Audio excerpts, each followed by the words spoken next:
Today we got a classic in the shop. Gonna be a fairly easy bench job today. So we like it when people just bring us motors. We don't have to take them out of the bike and everything as well. So we got a classic ATC or ATV. They put them in multiple different things over the years. 70cc Honda motor. Tried and true, classic design. This platform is still being replicated today on all the Chinese reproduction ATVs, dirt bikes, you know, even the little Honda 50s dirt bikes that are out now. It is a worn out top end of a ATC. So it just brought us the whole entire engine. Already busted the camshaft off of it.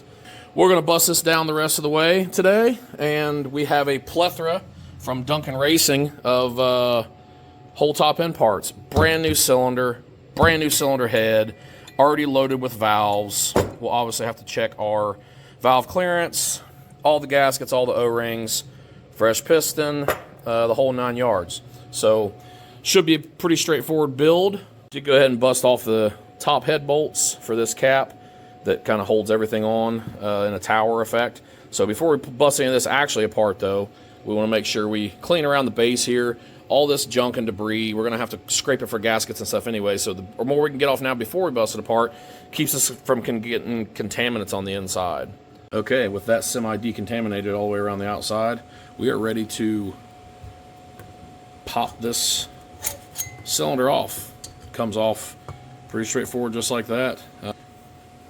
We'll bust off this intake over there on the bench because we do also have to remove these head studs, which is not included in our new cylinder head. So we'll get that over there in the vise and get those off. Next, we'll pull off this. All right, give it a little pry here. And it comes right off, just like that. This we'll also have to take out these locating pins. The cost of replacement, this is going to be really good for us to get a new one on here. All right, so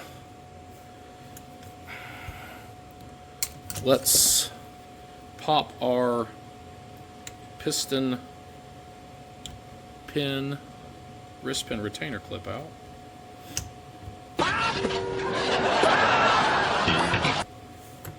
Okay, got that. Push our piston wrist pin out, and the piston comes right off. Oh yeah, definitely. Look at that scoring that we have right along the edge of that.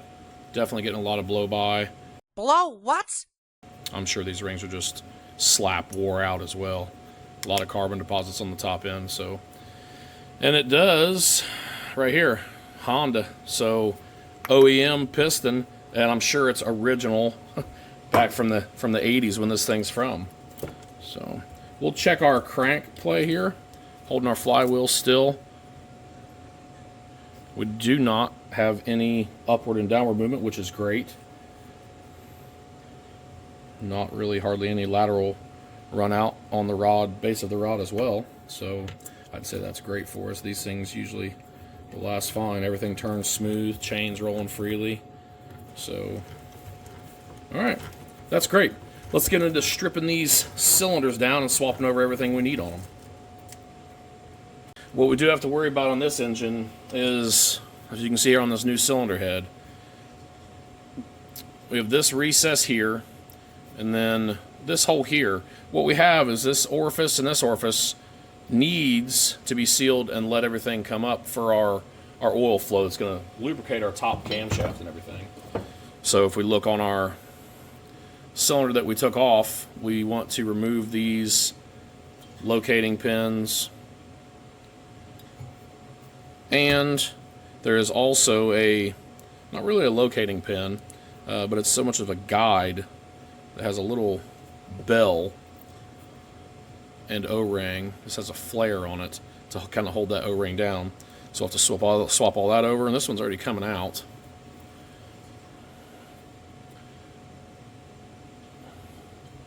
Yep.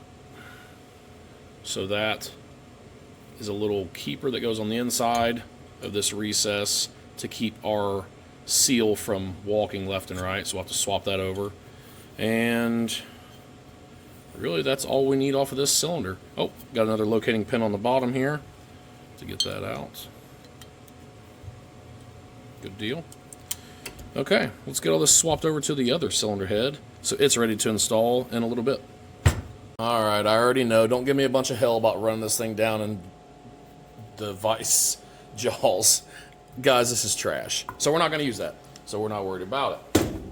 If so, I would be putting soft jaws on there. So what we're going to do to get these exhaust studs out is basically just take 2 nuts and jam them together. My nuts! Oh God, no! My nuts! My nuts! So we'll run one of them down on there. Take another one. Run it right up on the top of it. Get a wrench out. And we'll snug up them to one of another. And with a little luck, we should just be able to, yep, just like that, run that stud completely out. So go ahead and get this off there. And we'll swap it to the other stud. These can be a pain sometimes. If it seems like they're not going to come loose, we'd put some torch heat right across there. But these seem like they're going to come off pretty good for us. Probably from all the oil and splooge leaks that this thing's had, keeping everything lubed up for us. So they're, it's like angels are splooching all over us. Cinch that down, running right out for us. It's great. All right.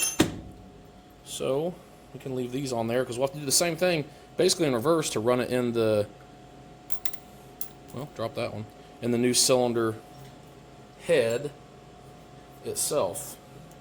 It's not going to come off there very easy. There it goes. All right, cool.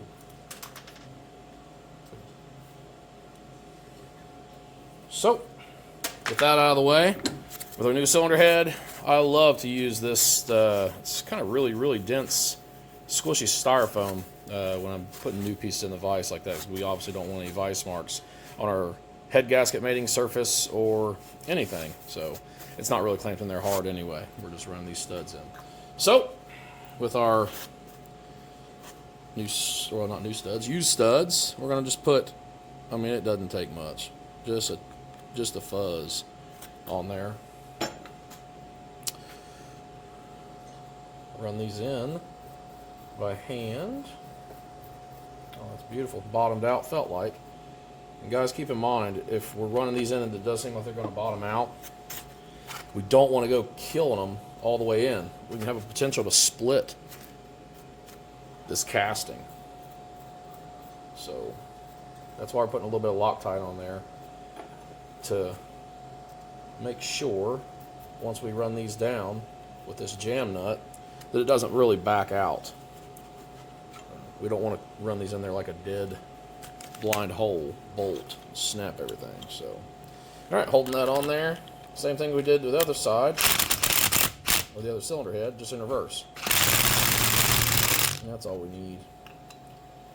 Just enough to seat it. And that Loctite will keep it. Great. One more.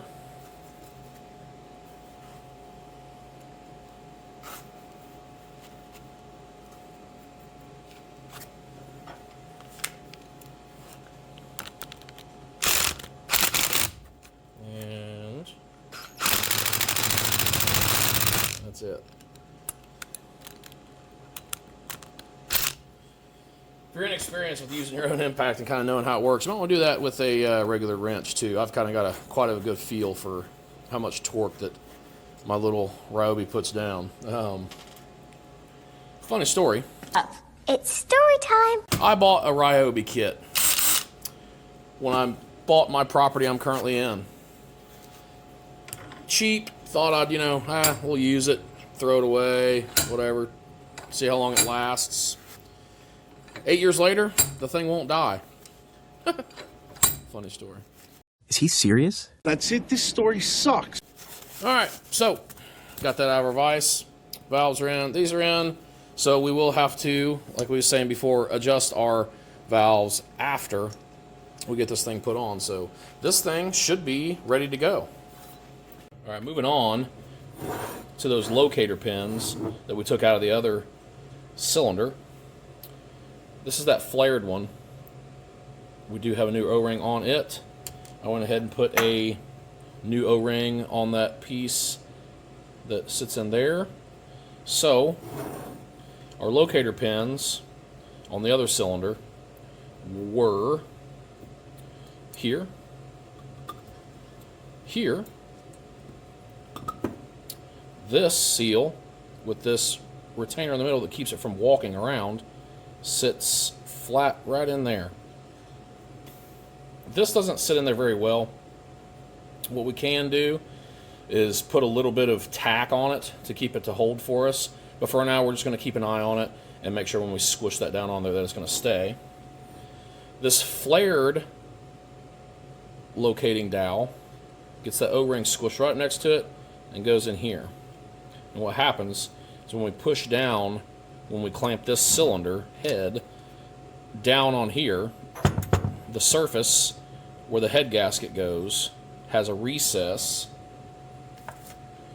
just like this, that will, go ahead and just lay it on here and show you. There we go. We have plenty of room that it's not going to touch our O-ring for our seal, for our oil, and the same thing here. This goes totally around it. So when we squish everything down, these will be our oil seals that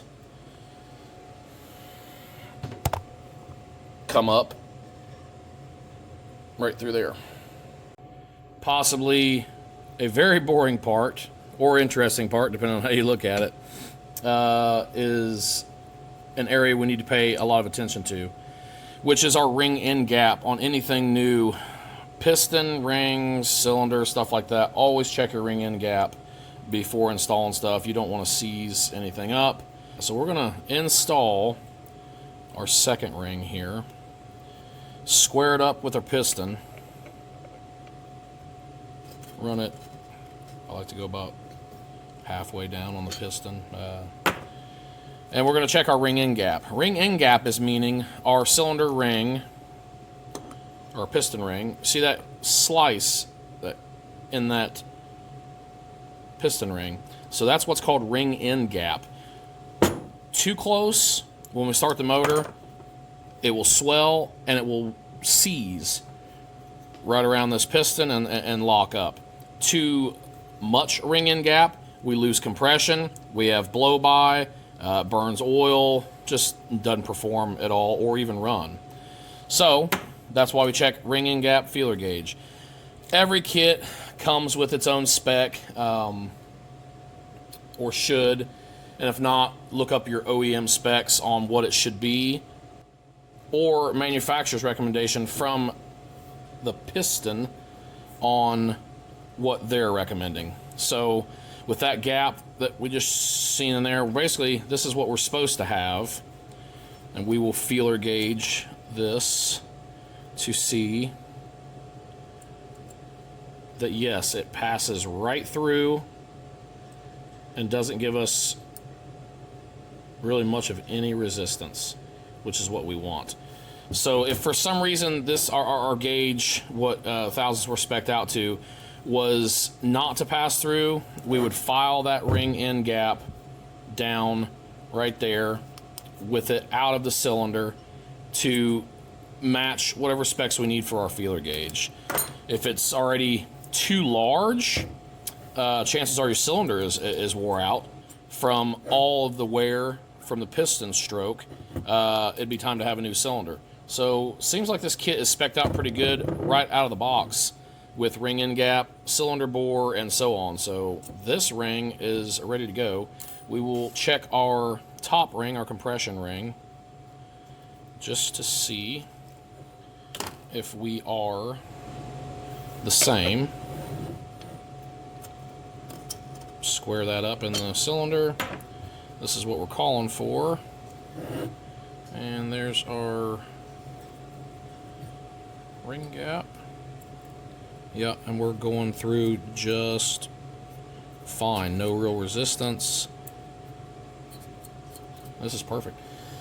All right, that's great. Next, we will get into putting all these piston rings on. So we've got the top 2 compression rings, 2 scraper rings for the corrugated waved oil ring, and these all have to go on a certain way. Also, looking at the top of the piston, it's always usually marked intake or exhaust. If it's not labeled itself, like this one is labeled IN, that would point towards the intake when you are putting on your cylinder and your cylinder head. Obviously, this side would be your intake. This side would be your exhaust, so keep in mind whichever way this needs to go on. That's the way the piston would need orientated when you're putting it in the machine. So this one's labeled for us intake. A lot of times, if they're not labeled, usually if they just got a dot on them, the dot always points towards the exhaust side. I know if you guys are familiar with small block Chevrolets and stuff like that, the dots on them always point towards the front of the engine. So it just kind of all is a little bit different. So we're going to remember for power sport purposes, most always, if there's a dot towards the exhaust, if it's labeled otherwise, like in, it points towards the intake. So let's get into these rings. So we're going to do our oil ring first, which goes on the very bottom slot. Be careful when you're putting these on. You really want to walk them on. You don't want to stretch them out because then they won't sit right. And we also want to make sure when we're putting this on that we do not overlap these ends. If for some reason we overlap these, it is going to be very bad for us. So you see how we got it just sandwiched up next to each other? We want to make sure we retain that. These really, really thin rings will go on the top and the bottom of that ring. And we also need to keep in mind where we put the seam for that first one versus the seams of the other one. We want them to offset by a minimum of 20 millimeters, at least usually an inch, depending on the cylinder size. But so our seam was right here. We're going to rotate this. I just go right across the other side here. So if that's at 12, this would be at 3, and the other one would be at 9, and so on. Same thing, we're going to walk this right on, being careful not to bend or damage the other ring. Now, here's our seam for our oil ring. Here's the first seam for our scraper. So the other one we're going to put over here. So we're going to hold that so it doesn't move on us. And we're going to install this one. Sorry, I'm bumping the camera here. On this side. So we'll walk this on, keeping in mind to keep it just on the bottom of that, and walk this all the way around. Perfect. Alright, so now that's our oil ring set up. Next, check your specs for whatever kits you buy for anything. Rings can be completely different. These all sometimes are the same, sometimes are different. This one has a coated ring on one of them, and the shape is also different. You probably can't tell on camera, but the face of this one is rounded, and the other one actually has a angle cut on it, which would scrape a lot of oil off of our cylinder.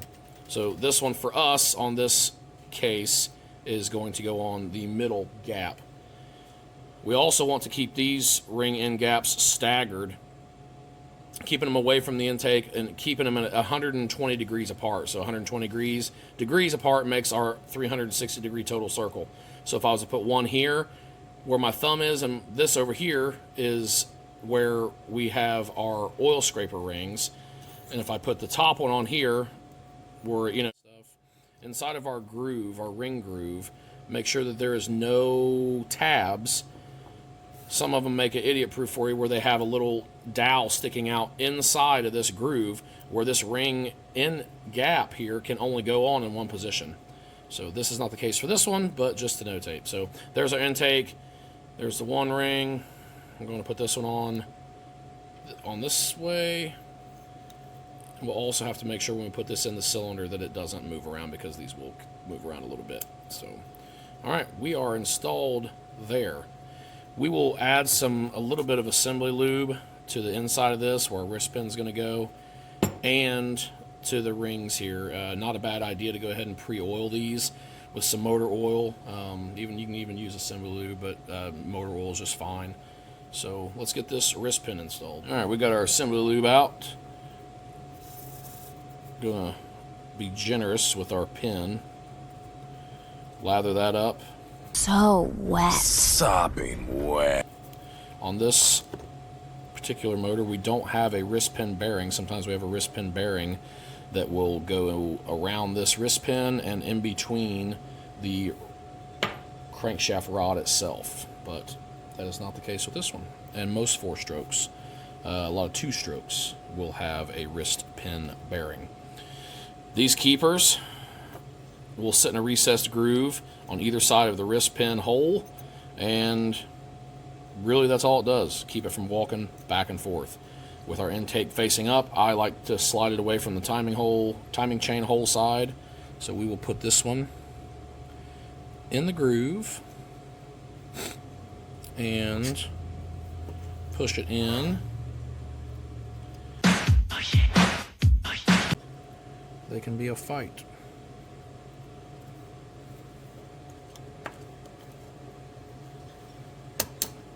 Okay, so what we have there is that located in the recess, and we're going to walk this away from this slot that lets us pull it out, just so we don't have it getting away from us here. So see, that goes across our bridge, and our gap is actually on, away from it by 180 degrees. So with that one side being in, our wrist pin will slide right through here like normal. So with this out and started, we will put this on the motor, slide this in, pre-lube everything really well with our assembly lube, then put our other wrist pin retaining clip on here so it cannot walk out. Heavily lube this up with some assembly lube, because there is no bearing in there. It's just metal on metal. So until it gets some oil flowing through there to lube itself up, it is strictly relying on us and our pre-lubrication. It's like a slip inside. So we'll go ahead and apply some more to our wrist pin, some inside of here and those channels. All right, so if remember, intake facing intake, slide this here and line it up with our rod and slide our wrist pin through, which might be easier said than done. Oh yeah, I was way off. Okay, we found it finally. I found the hole. There we go.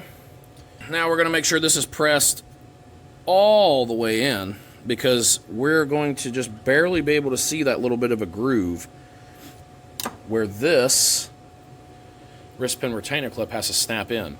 Dangerous spot right here, guys. If we drop this down this engine, we could be asking for trouble. So take something in here, paper towels, shop rag, something. Stuff this hole so that if you do drop it and it flies all over, at least you're only looking for it on your shop floor instead of inside the engine. Let's see how many times it takes us to install this. Been doing it for years and still I'm not perfect at it, but usually we have pretty good luck. All right, I think we got it right there. We're going to push in on it all the way around. Yep, just to make sure that it is seated. Now this is what we was talking about, same thing on the other side. This gap right here, we don't want this to be completely gapped. So I like to rotate them around and put some of that ring covering that gap. With this timing chain hanging out, we are ready to install our cylinder. We're going to take this timing chain, barely drape it in there, away from our perimeter where our gasket needs to go. That way we can fish it out with a magnet here in a little bit. Clean our surface for any oil and debris. We already scraped this off camera and cleaned it up really well. So we're going to put this gasket on dry. So lock of this.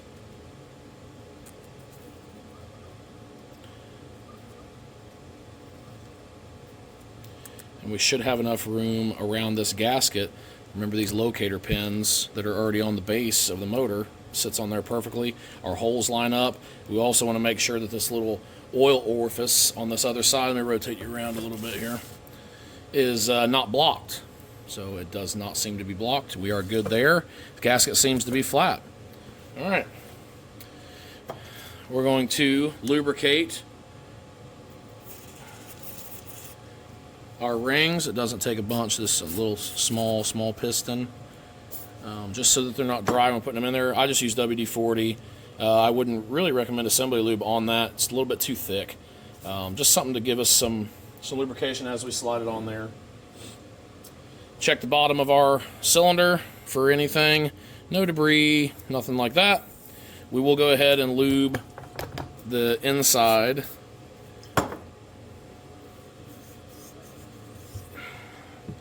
So we can push this on here. Okay, so there is that one, and there's that one. We're about 120 degrees apart. I think we are great. So we will try to squeeze these piston rings in and walk this cylinder right down on this piston. Sometimes this can prove harder than others, and it is a lot more difficult with these tiny pistons. All right, there we go. We are squared up all the way down in. We'll make sure our timing chain is out of the way. We're going to push that right down all the way and make sure we are completely seated on the bottom. And it looks like we are. I did notice from doing that, a couple of our cylinder head pins came out, even the one that has the flare with our O-ring. So we'll have to find that on the floor somewhere.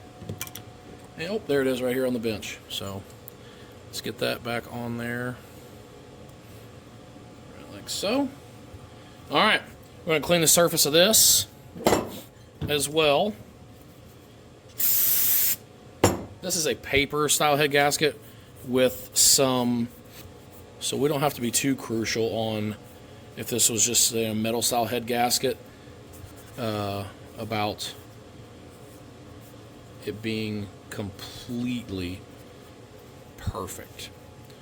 While we're here, while we can reach it, we're going to grab our timing chain out of there.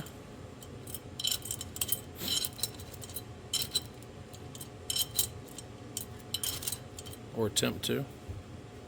We are waiting! There we go. With holding this down here, we're going to try to rotate this.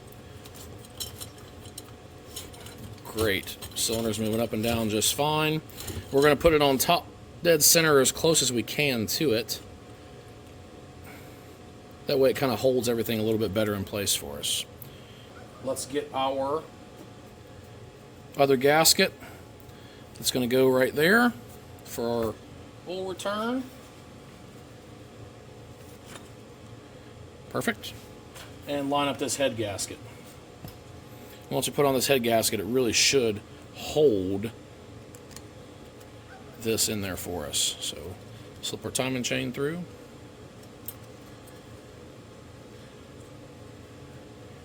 And that does fit perfect just around there, so it's not going to go anywhere. Great. All right.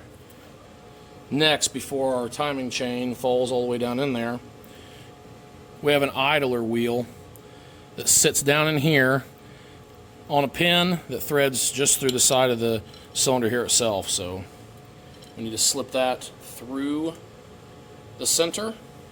And actually, if you kind of take this and hold it like that, pull it tight on it, the tension will kind of hold it where you need it to.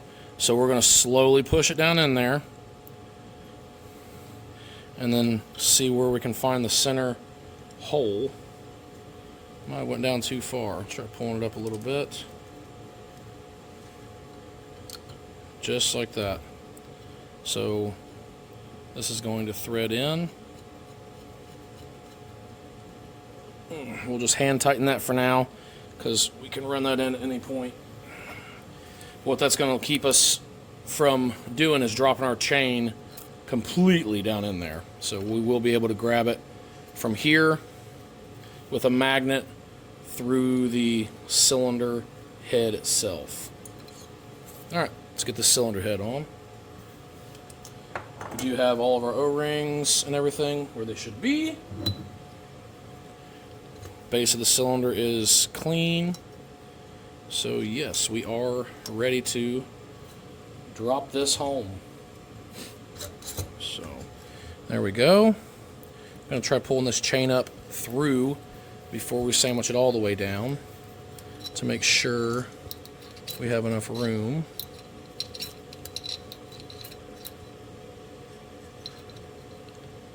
Which can sometimes prove more difficult than it seems. Okay. Alright, we got it grabbed with a screwdriver. We're going to go ahead and, had it grabbed with a screwdriver. There we go. So what I like to do is to hold it up here, just take a screwdriver pin or something, throw it through that camshaft hole, and that'll keep it from falling down for us. So let's double check in between here before we sandwich it down. Make sure we didn't have any O-rings walk. Head gasket's still where it should be. Dowels are where it should be. It looks like we are great. So get that down. That is perfect. All right, cool. Before we totally cap this off, we do want to make sure, remember, all this stuff is dry, guys, brand new. So we're going to run a bunch of assembly lube all over this camshaft, underneath of the rocker arms, inside these holes where the oil is going to go through, even a little bit down on the tops of our valves here. Good deal. That'll kind of bleed on through there as we're doing this. Okie doke. We're ready for a gasket and a cap.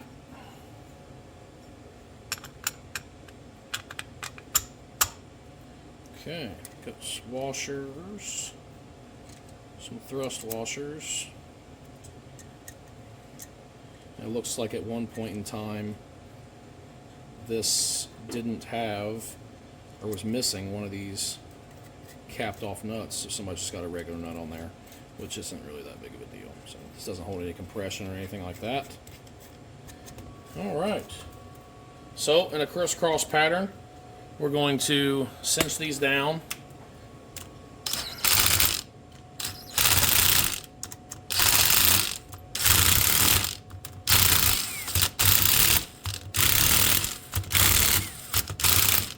Just to get them all even.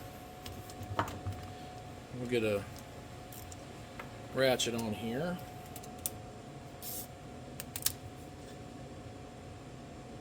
Beep. Hear that torque wrench? Beep. Yep. There we go. Check your OEM specs for torque. Beep. He thinks he's being funny. Oh! What an idiot! Had a fall. No, we will get torque wrench out and put it on here. See where we're at, though. We're running at 9 to 12 Newton meters. So 1 Newton meter is 8.85 inch-pounds. So we're going to set this at 85. Yeah, about 85 or 90. There we go.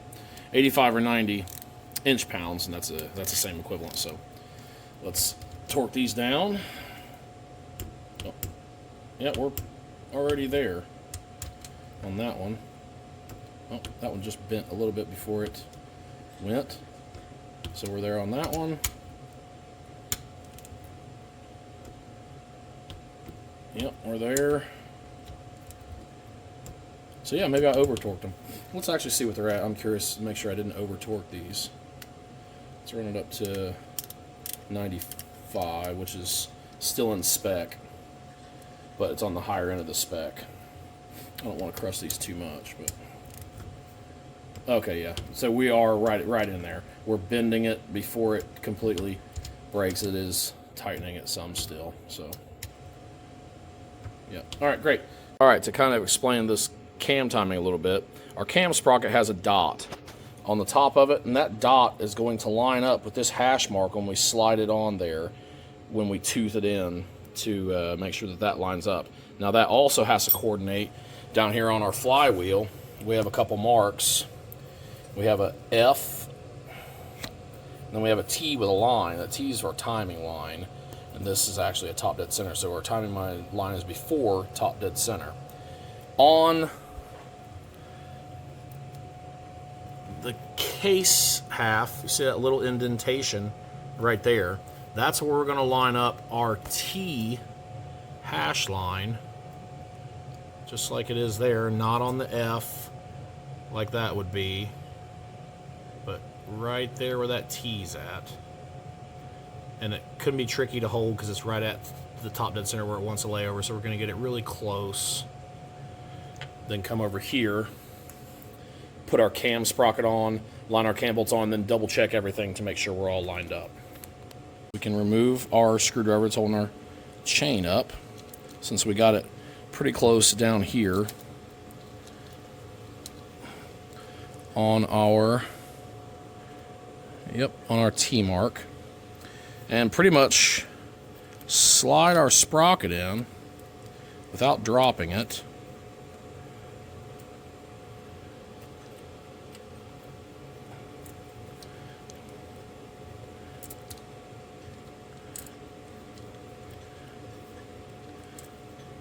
Sorry, and walking it on. So sometimes it's easier to slip it in from the back, sometimes it's easier going from the front. Kind of just depends. So okay, we're on there, but we have to go down farther to actually get our chain on. So just don't want to drop this down in there. Okay, we are semi on there. I'll walk this around some more to get our timing chain on this side of the sprocket.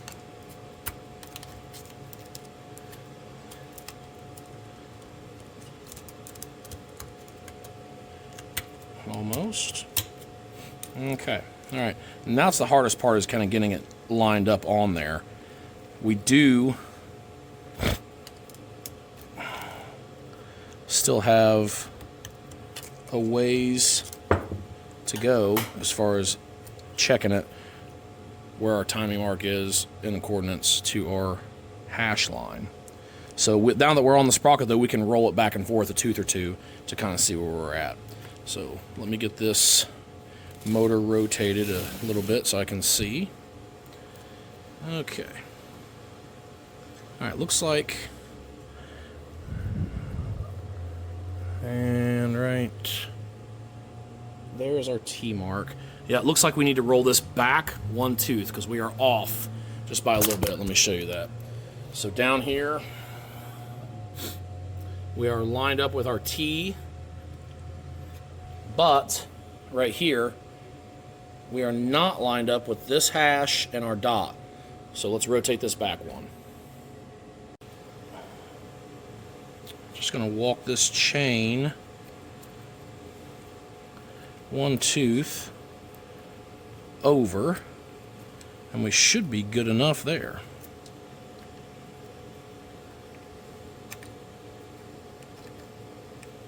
If we can get this sprocket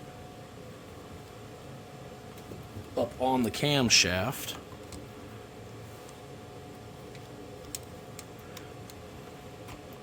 we'll be good to go. Okay, we did get lined up here, just like it was supposed to. And the next thing, I don't know if you can see that or not, our camshaft bolt holes aren't lined up, so we just want to rotate that around to get them to line up. We can go ahead and run in these cam bolts, a little bit of Loctite as well.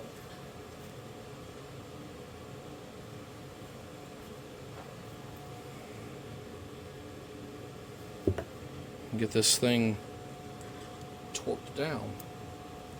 There's one.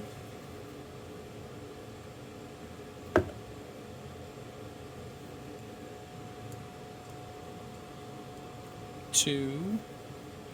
Like I said, not a lot of Loctite on these, just a little bit to keep them from walking back. These are really fine thread, small bolts. So,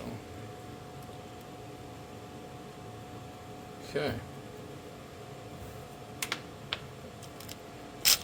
Barely run these on here with this, and then we'll torque them down with torque wrench.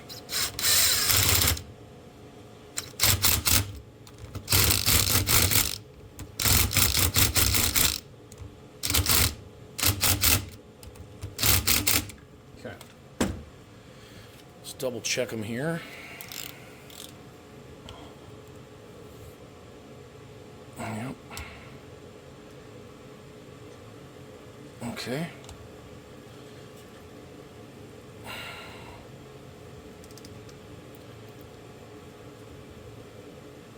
Pop. All right, cool. Okie doke. So, should be able to run this thing over now by hand. Everything seems fairly smooth, which is great. We have to get this thing back at top dead center, go ahead and adjust our valves. With our motor set in time and our cylinder at top dead center, we're going to adjust our valves. Need to have the right spacing underneath of the tappet between the top of that and the valve stem. Cam lobes are facing down so that this rocker arm is on the back side of the lobes of the camshaft. Each motor has a little bit different spec as far as what size you need for clearance. So we have ours looked up and locked in with this feeler gauge. So a little trick too, deck screws that have a square in them for it's a S2 square drive fit perfectly on these little squares to make an adjustment. So it does work out well with these. So with our jam nut loosened up, we're going to run our adjuster back, get our feeler gauge underneath of there, right on top of the valve stem, and we're going to run this down just to where it barely makes contact with our feeler gauge. Now, that's kind of got it stuck in there. We're going to back it off just slightly, enough where we can move that, and we feel just a little bit of resistance, but not a bunch of drag. So that's what we're going to do. So we got that, let's see, locked down right there. We're moving underneath of there, and it's where we need it to be. So we're going to go ahead and lock this down, our jam nut, while holding the actual adjuster. All right, and we can lock down there. Pull our feeler gauge out. Come in and check again. Sometimes it can be difficult getting the right angle on these things so it doesn't hit the casing when you put it in there. But so we're going to verify.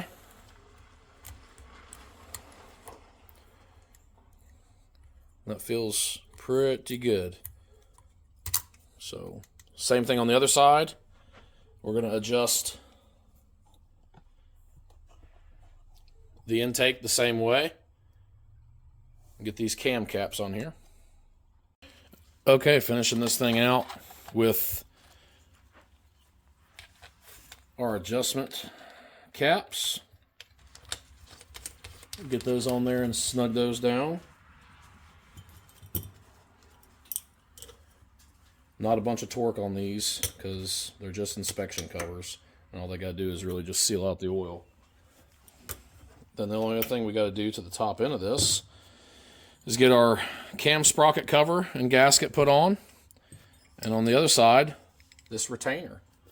So this just takes a same thing, simple gasket, keeping in mind to keep our larger side hole where it needs to line up. So we're going to slide this through the opposing side.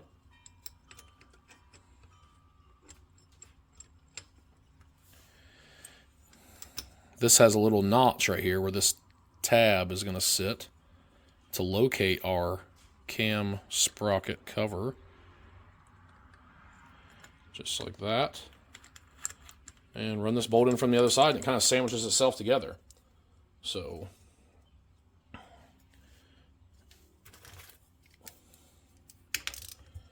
all right, that really about wraps it up for the top end of this thing. We'll get 2 bolts in the top of this, which finish off that gasket.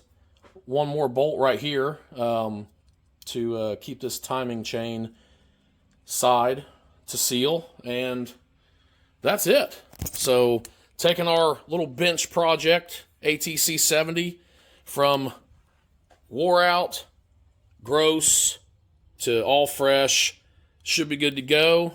All right, with everything buttoned up, intake back on, and only thing we're missing is a spark plug. This thing is ready to go. Turned out well for us. Didn't have really much of any issues, and hopefully you got to see how the whole thing went together. That's the next project out of the shop. We'll see what rolls in next and film it. Keep you guys tuned. See ya.